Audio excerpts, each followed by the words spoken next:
Okay, so we're getting into Chapter 9, quadratic equations and their graphs. And the first thing we're going to talk about is the graph of a quadratic. You need to know a few things about the graph of a quadratic. First, we're going to talk about the different forms of an equation.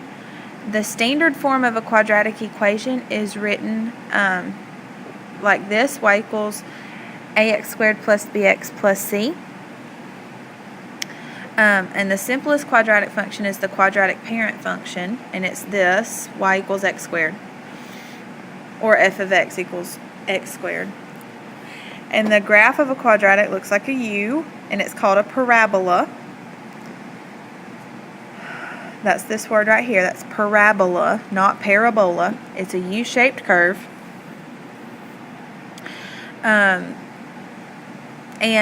parabolas are symmetric, meaning you could fold it across a line down the middle and it would match on either side. And if you were to fold it where it would match, the line you folded it across is what you call the axis of symmetry. And what it is an imaginary line that goes down the center of the parabola that shows you where it's symmetric around. So now that you know all that vocabulary, let's do some stuff. All right. We got a couple more vocabulary words. The highest or lowest point of the parabola is called its vertex. So this would be the vertex of this parabola, and this would be the vertex of this parabola, and this would be the vertex of that parabola. The vertex can either be called the minimum or the maximum. So if it's the topmost point, it's the maximum, but if it's the bottommost point, it's the minimum. Okay? They want to know for example 1, they want to know the coordinates of the vertex, and they want to know if it's a maximum or a minimum. So what you do is you find the topmost point, it's right there, and that's going to be 0, 3.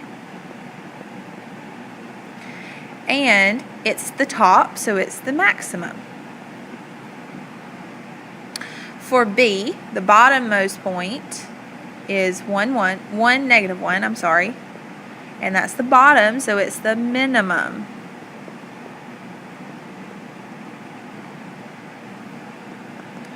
Alright, there's a guided question down there. I want you to tell me the coordinates of the vertex. So tell me the coordinates of that point and tell me, is it a maximum or a minimum? Pause the video, answer my question, and then see me.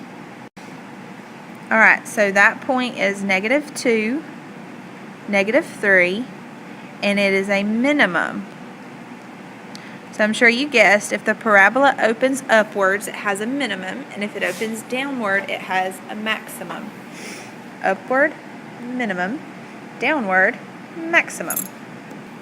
Moving on to example 2, we're going to graph a parabola. We're going to graph a quadratic. And a quadratic, it has the exponent of 2. So you can graph anything under the sun if you make a table of values. It doesn't matter what anybody asks you to graph, you can graph it with a table. So that's where you choose some x's and you plug them in to the formula and you get y.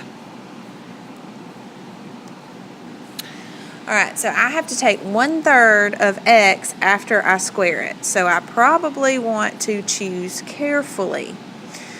If I square 3, I get 9, and then I can take 1/3 of it. So let's do 3 and negative 3.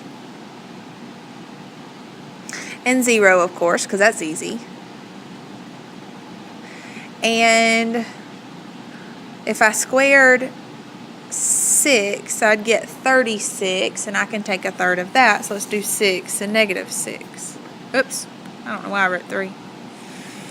So if I plug that in, I get 1/3 of 3 squared. And 1/3 of negative 3 squared. 1/3 of 0 squared.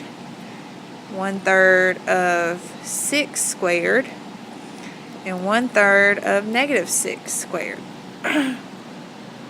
So 1/3 of 9 is 3, 1/3 of 9 is 3, 1/3 of 0 is 0, 1/3 of 36 is 12, and 1/3 of 36 is 12. So I've got my points. Alright, so I brought a little graph up so we can graph our points. And I numbered it by 3s because it's not big enough. So you can count by any number you want. You just have to make sure you count by that number all the way across the whole axis. So if I'm going to graph the point 3, 3, I'm going to go right 3, up 3. If I'm going to graph the point negative 3, 3, I'm going to go left 3, up 3. 0, 0. 6, 12, so up right 6, up 12. And then negative 6, 12, left 6, up 12. And it's a U-shaped curve, so you're going to draw a U-shaped curve through those points. Then they want to know what are the domain and range.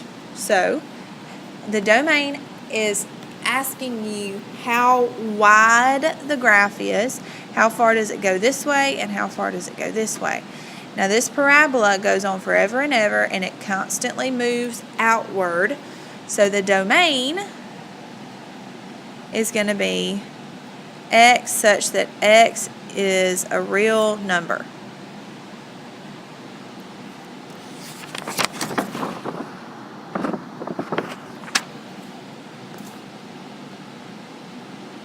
And the range is how tall it goes, and it's the y. So we're going to say y such that y is, and it starts here and goes up. So it starts at 0 on the y-axis and goes up. So it's going to be y is greater than or equal to 0.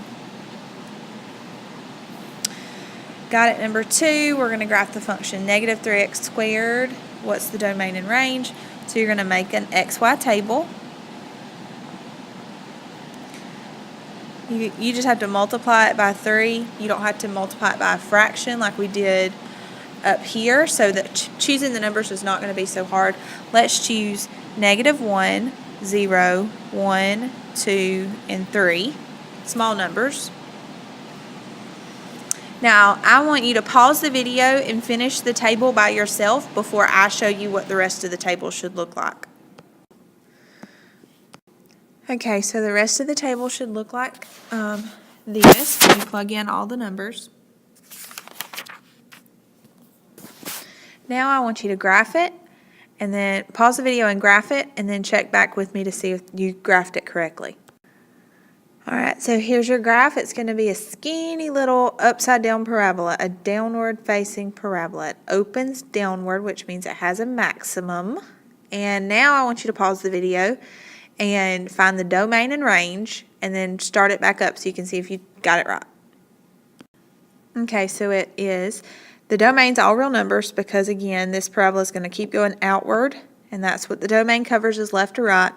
The range is y is less than or equal to 0 because it starts at 0 on the y-axis and goes down. There's nothing above y equals 0. So the range is going to be y is less than or equal to 0. All right, now we're going to compare the widths of parabolas. I want you to see something here.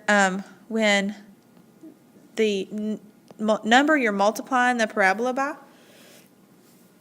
gets larger, your parabola gets thinner. It gets stretched. It gets skinnier. When the number you're multiplying your parabola by is a fraction and the fraction gets smaller, your parabola gets squished. It gets wider. Like if you took the graph and you squished it down, the parabola gets wider. And then this parabola on the left is the parent graph. So this is what it normally looks like before you do anything to it. So again, if you multiply by a number bigger, if the absolute value is bigger than bigger than 1, it's going to get skinnier, like this one. So bigger than 1, skinny. A fraction smaller than 1, it's going to get fat. It's going to get squished. So this stretches, this squishes, and this is just the parent graph. So again, which going to be the widest to the narrowest down here? We'll do this one together. The widest is going to be the fraction. So it's going to, the widest is going to be f of x equals negative 1/3 x squared. Then the next widest is going to be the parent graph with the negative in front of it, so it's going to be negative x squared. And then the skinniest, is going to be f of x equals 3x squared. Okay, so when you have the fraction, that's going to make it wider, and whole numbers make it skinnier. Okay, if you have any questions, you know how to contact me. Otherwise, make sure you understand it because we're going to have a quiz, and I'll see you in class.